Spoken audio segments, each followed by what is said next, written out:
Recently I've been doing probably overloaded myself, but 2 different courses to do with going into emotions. Yep. One was the Oneness University, which I think you know a bit about. Yep. And one was the Journey. Do you know much about Yep. faith? Yep. Both are so different in that the journey, especially I'm nearly at the end of the practitioners, so we're getting deeper into the really causal, more emotions. Mm-hmm. And there's a lot more painful experiences we do. Yep. Whereas at the Oneness University, we definitely learned to go through, drop through, Yep. Into and the into feelings. bliss. Mm-hmm. And the journey is the same. We keep dropping down through the layers till you reach bliss. Yeah. And I had the feeling that the journey was much more doing all that pain when you could do it. The Oneness University does it with the blessing much easier, is the way I'm putting it. Yeah. I don't know if it's easier. Yeah. And I'd come to the conclusion that this is you don't need to be that cathartic. Mm-hmm. Can you tell me your opinion on being that cathartic going through the pain and not being quite so cathartic and getting to the same point? And is it necessary, etc.? Can I ask how your law of attraction has changed? I haven't had time really to breathe and know how it's There you go. I feel that I've faced a lot of emotions and I'm growing, definitely continually growing. Yep. And I really feel joyful about that. Yep. And I feel a lot more joy in my life. Yep. I'm still, of course, attracting certain things. Say my son and I will have a clash. Okay. So that certain things haven't changed. Okay. Others have. Okay. Which is what is fairly normal for most emotional work that most people do. Mm-hmm. And the opinion that I have is that God created you in such a way that everything that's inside of you can be worked through with God. Mm-hmm. As long as you have a desire to work through everything inside of yourself. The problem is with all different forms of emotional work is none of them address one issue, and that is, do you really have a desire to work through certain issues inside of yourself? Now, let's look at the clash you have with your son. Mm-hmm. Obviously, even with all the emotional work that you've done, which is quite a lot by the sound of things, none of them have addressed this emotional issue that you have with your son. It hasn't addressed it, though we're both aware now that we do that. Yeah. And so there's an awareness. Yeah. And we'll work on our own. We're both aware to take it back to ourselves, not to blame each other for the clash. How old's your son? 22. And when you say you're both aware... We discuss it. Right. Yeah, we know that he owns his stuff and I own mine and work on our own. But his stuff is mostly yours. How do you mean? This is see, I suppose I'll just address that a little later. Yeah. What I'm saying is that what we can do with a lot of our emotional work is that we only focus on the issues that are the least painful for us generally, even though we do go through quite a lot of pain. What I'm saying to you on the divine path is you are going to be, if you want to be at one with God, you are going to go through every single issue that you ever got. Every single one. Now, you can, if you want, use any technique possible, anything that's out there to help you connect with your emotions. So you can do the Brandon-based journey. You do the oneness blessing if it connects you with emotion. Do it. If you like massage and that connects you with emotion, do that. If you do, do all of these different things. They're all fine. But have the focus that in the end, I am going to work on everything within me, and I'm going to notice my law of attraction as it currently is. Right? Now, the truth is that as you work through these different emotions using all these different techniques, many of which are very, very helpful. So I'm not going to decry anything that helps you work through an emotion. I am certainly going to have statements about things that cause you to get back into your mind. Yeah. Right? But anything that helps you stay connected with your emotion is going to be a good thing for you. And while it works for you, do it. So it doesn't matter which one, if that one's a bit simpler. But there is something going on inside of yourself, though, at the same time. If you can feel this emotion, you have this feeling inside of yourself that the Brandon Bayes journey at times has become so painful that you would have liked to have avoided some of it. Right? Okay. And that's what causes you to actually then favour the oneness blessing, the Diksha. Right? Now, that in itself is a dangerous proposition that you set up within yourself emotionally. Because if you favour anything over the other, what are you actually doing? You're avoiding an emotion. Yeah, well, you have made me question that yesterday, and I was starting to think Oneness University before that. Yeah. Now, I'm not saying that either has anything over the other. What I'm saying is, as soon as you make a choice to be selective, you are actually making a choice to avoid something and have a preference of one thing over another. When you're at one with God, you won't do that. So if to be at one with God, you're not going to do that, then why develop that now within yourself? Why not just accept, this has come into my lap, my law of attraction has brought Brandon Bayes' journey, let's go and do it. My law of attraction has now brought Diksha Oneness Blessing, let's go and do that. My law of attraction has now brought, this AJ guy is speaking to me, let's go and do that. Right? Your law of attraction is helping you work your way through what is our minefield, if you like, of emotions. And you need to trust that and go with that. But don't judge one over the other. Don't go down and select one and say, that was easier on me, so I like that. I'm going to stick with that. And in your way, that's what every person in every religion does, isn't it? Oh, that religion's easier on me than the other one, so I'm going to stick with that. Or isn't it the same with every philosophy of life generally? Oh, that's easier on me, so I'm going to stick with that. I'm not saying this is going to be easy on you. It's not going to be easy on you. It's going to be real. And that isn't the same thing. I think I just got it. His stuff's mainly mine because he's my son. Of course. We were talking about yesterday. Of course. Yeah. So you even saying to him, you deal with your stuff, I'll deal with mine, is actually very unfair to him. Can you see that? In reality, what we need to say as parents is, I need to deal with all my stuff, and when I do that, everything between us will change. At any age. At any age. At any age. Yeah. And some of you have already experienced that. When you've, like Helga, you've experienced that with your son a bit, haven't you? As soon as you made some instant changes. How old's your son? 20, 30? 42. 42. Straight away, different relationship. I do believe that and why I'm working on myself. Yeah. That's made me understand it even clearer. Yeah. I guess what you said about your children taking on your... Yeah, yeah.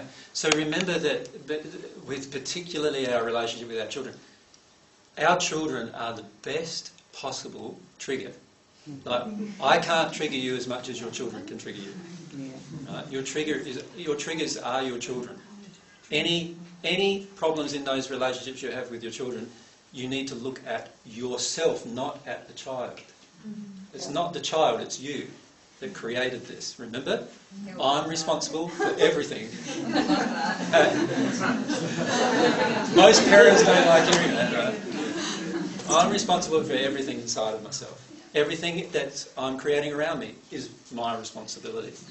I need to look at that. That's what I need to address. Any problem in any relationship around me, I've got to address something within me, because it's my law of attraction. Without blame. Without blame, yeah. And even without blame of myself. Right? I just need to say, hang on a sec, this is just an emotion inside of me that got inside of me, who knows how, and does it really matter? Doesn't it just matter to get it back out again in the end? That's really all that matters. So do that. Yeah. Just a follow-on question. Yeah. I wanted to ask about techniques such as TFT and EFT, the tapping techniques. Yep.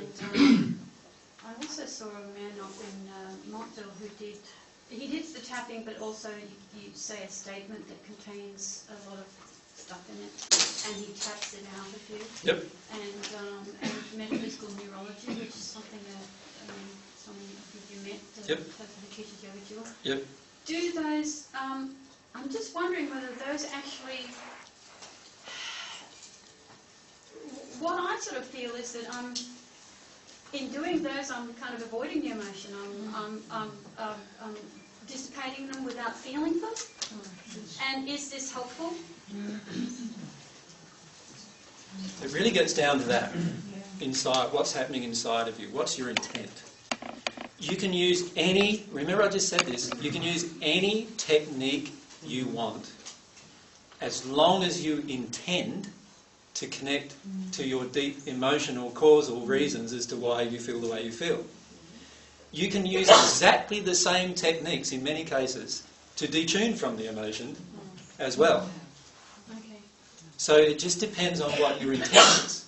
So what is your intent? Is your intent to connect and feel, or is your real intent to want an easier way? I want an easier way than what AJ is suggesting to me, which is, and all I'm suggesting to you is, you're going to need to experience the emotion you froze in time at the time you didn't experience it. That's all I'm suggesting to you, right? You're going to need to experience that emotion now. So if it was 1 year old, you're going to feel 1 year old. And you're going to feel that emotion that you tried to shut down, or in most cases, your parents or your environment shut down in you at that age. Right? So what is your intent?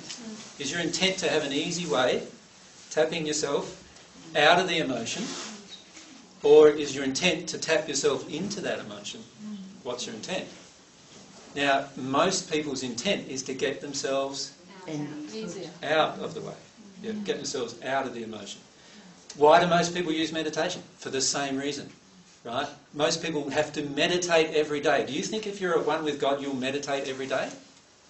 Why would you need to? You're in a constant state of bliss. You're not going to be meditating every day, are you? You're just going to be enjoying whatever you want to do, whenever you want to do it, however you want to do it, all the time. And you're not going to need to have an hour or two of meditation in the morning to get yourself started with it. Right? That's not how it's going to be when you're at one with God. Is there anyone at one with God? On earth? No. So in the meantime, you can use a little bit of meditation. Sincere. Yeah, I know you're sincere, but what is your intent? Why are you using this meditation? Because I feel closer to God. I feel closer to God. Do you? Absolutely. Without doubt, no exception, at all times, every time.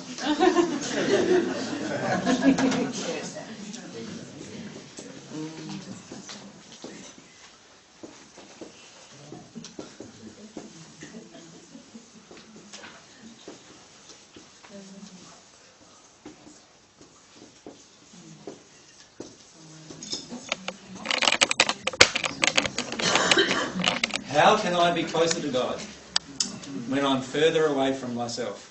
Well, if we're talking about the head self, the mind, it's the intention of meditation. That's not yourself. Is to get out of mind. Yeah, but what's yourself? What did I say your soul is? Your emotions, your passions, your desires, your longings. Right? Now, if you're using meditation, right, to get away from emotions, to make yourself feel calmer, then you are actually getting away from yourself. How can you be closer to God if you're further away from yourself? So how about feelings of trust there? You know, I asked you before the lecture, AJ, and you said learn to trust your feelings. And the feelings I have after meditation are the ones I can trust. And there is a loveliness and a lovingness. Okay. Let me ask you one other question then. Truly. I say it because I... Why aren't you in that state permanently? Why aren't I in that state permanently? Why aren't you in the state of trusting permanently? I don't have an answer. I don't understand the question. Does everyone else understand what I'm asking? What do you feel? She hasn't done much. What causes me to mistrust? It's the one time that I feel real, that the only thing is real, Yeah. and myself, I know is that after that. all of the reasons you're giving me are reasons why people have become, on the spiritual paths, have become so addicted to meditation. But it's And it's after. not being addicted to toxic thoughts or... I understand. It's What, better than. you know, our most powerful addictions are the ones that are good, the ones that feel good, right? Like, who's addicted to sex, right? So who's going to put their hand up now? It's only me again.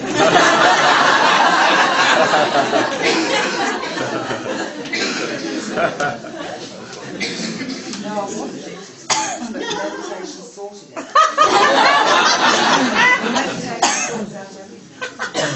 let's say you've become addicted to meditation. And the reason why you've become addicted to meditation is because it does take you away from core emotions that need to be felt and released, and then you won't need any of these addictions at all. You will not need to meditate every day. In fact, you won't even need a day where you feel you need to meditate to connect to God. Now, I'm not saying don't meditate and don't connect to God using meditation, if that's what you want to do. I'm not saying that. But what I am saying is, what you are currently doing is avoiding some emotions of mistrust that you have of God. Okay. And you only feel trust with God when you meditate. And pray. I include the whole thing, Yeah. the whole caboose, not just, I understand. you know. And Yeah. there are times when you have some deep mistrust issues with God, and those emotions, if you deal with them, will actually cause you to be permanently connected with God, and you won't need meditation then. You won't need, in the end, any tools. In the end. Yeah. But we're not at the end yet. We're at the beginning. That's So- the problem. So We're at the beginning. the reason We're why like we children. search for tools is because we want to avoid the emotions. The reason why I need a tool is because I want to avoid. But I we want use to the feel tools good. We use the tool, the brain of the tool. We use to make reasonable, practical decisions in everyday living. We use. I don't. Carpenter uses, but you're, you know. No, but honestly, every celestial spirit does it, so why do you want to keep doing it? Why do you want to keep doing that? I'm saying, here's our soul, right? There's our soul, feminine soul for yourself. Here's your spirit form, right? Here's your material form. What bit do you want to develop? What's the real you? Well, I thought the soul is the real. That's you. the real me. That's the bit you want to develop. And how do you want to develop it? Do you want to develop it natural love? Because natural love is fine if that's what you want. And what you're doing is developing it natural love, and that's fine. But it is not going to be anything that's going to result in at one with God if you use your tools to avoid an emotion. That's what I'm saying. But how about using the tool to feel love? Look, I know when I feel love and lovingness. Yeah. That's fine. I know it. But you know also that you can become so addicted to that feeling of love that you then avoid all the emotions that you feel that are outside of that. So I'm saying don't avoid anything, including the love. You follow me? But what you're doing is you're trying to select the good emotions and not feel the bad ones. Right? And that is not and that's not going to get you at one with God. What it's going to do is get you to the 6th tier of your progression. And you're going to feel good doing that because you're only selecting all the good emotions, and all the bad ones you'll finish up ignoring. What I'm saying is get rid of all the bad baggage by experiencing it, and then you'll experience everything as it happens. And that is painful or pleasurable, you experience everything. Remember what I said humility was. Humility was the desire to feel every emotion within me, including painful and pleasurable. As soon as I use a tool to avoid a pain, what am I doing? I am now only selecting pleasurable emotions. Am I in a state of humility now? No. No? If you're not in a state of humility, you are never going to be at one with God. Does that make sense to everyone? It sounds like you need to go back to sex. It would seem so. I quite agree with you. I'm not saying to throw away these things that you've done. And I've said this quite clearly, have I not? What I'm saying is, if you use a tool to avoid, if that is your intent, then you are not going to be at one with God doing that. That's what I'm saying. And you need, all of you, including me when I say this, need to be in a state where we're willing to accept all of our emotions, not just feel-good emotions. Now, on these spiritual paths that are all being presented to you today, what are they all doing? Most of them are presenting the feel-good emotions, are they not? Concentrate on the feel-good emotions. Do all the feel-good stuff. You know, do the crystal work, do this work, do that work, all the metaphysical things to make yourself feel good. Get the massages you want, and all these different things that make you feel good. But all that's doing is developing one half of you, and it's leaving behind this other half which feels bad. And in the end, you're still going to be carrying around the bags. It's a bit like picking up a bag of rocks, carrying it around on your shoulders and making out it's not there. That's what we're doing when we're carrying around these emotions all the time. It's tiring. It's going to be tiring, and eventually it will be tiring. And six-sphere spirits in the spirit world who are in a really good condition of natural love are still carrying around bags of emotions that they have neglected to actually be truthful about in their life. And you can get to that state too if you want. You can use all these intellectual techniques, no worries, you can use them. And every technique out there that's not dealing with an emotion, or that's making you feel good rather than just making you feel, is going to detune you from your relationship with God. Okay. So how do we manage? We've got 3 levels there. On that purely physical, day-to-day, managing life, getting through all the stuff level. Yep. Part of the idea of these tools is to help us manage that. Yeah. So we can get done what we need to do to be effective. Okay, so How do you manage the word you said was manage, right? Oh, yeah. Well, let's call it, so we call it control that Yeah. as well. Manage and control. Survive. Okay, survival and all that stuff. Do you think the soul cares about any of that? Why? Because the soul already knows, you already know that there's nothing to manage. You already know at the soul level, right? This was something God implanted into you. You already know at the soul level, there's nothing to manage. There is no such thing as survival. There is no such thing as this, because when this soul develops, everything that you need just comes to you. Everything. Any food you need, clothes you need, shelter you need, money you need, anything you need is just going to come to you. So what we do is, because it's not coming to me, I decide, oh, it's not coming to me, so now I'm going to have to manage and control it so that it does come to me. What I'm saying is, don't do that. I'm saying, feel these soul's emotions and release the ones that cause it to not come to you. And when you've released all of that, all of these things will automatically come to you without you having to think and manage and control. Do you follow me? Yes. That's what I'm saying. Now, obviously, there's a changeover period from doing that, right, doing it one way, managing and controlling, into doing it the other way, and during that period is going to be huge change for you. You're going to go from a place of trusting yourself to manage and control everything in your life, to trusting that God will bring you everything you need. Right? And I'm not saying you're not going to have to work, but of course you're going to have to work, because one of the things you'll learn in your soul is, I need to care for myself. And of course you're going to start caring for yourself. One of the things that you will learn is to do that, right? Completely at the soul level. When you do that, you'll realise that actually this body doesn't even need clothes. This body doesn't even need food, because the soul can provide everything it needs. And when you're at one with God, that's how you'll feel. Now, you might put on clothes for other people's benefit, right? But that's how you will feel. So, when we manage and control, what we're really doing, in a way, is we are still using the tools to avoid the soul's reasons why it's creating the need for us to manage and control. The only reason why we need to manage and control is because there's some emotions in our soul that cause all of these things to be pushed away from us that we need. You follow me?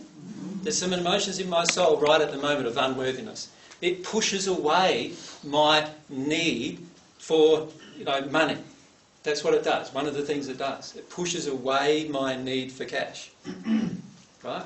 Now, why do I even need cash? Well, in a universe down the track, there won't be any need for it. But right now, I agree.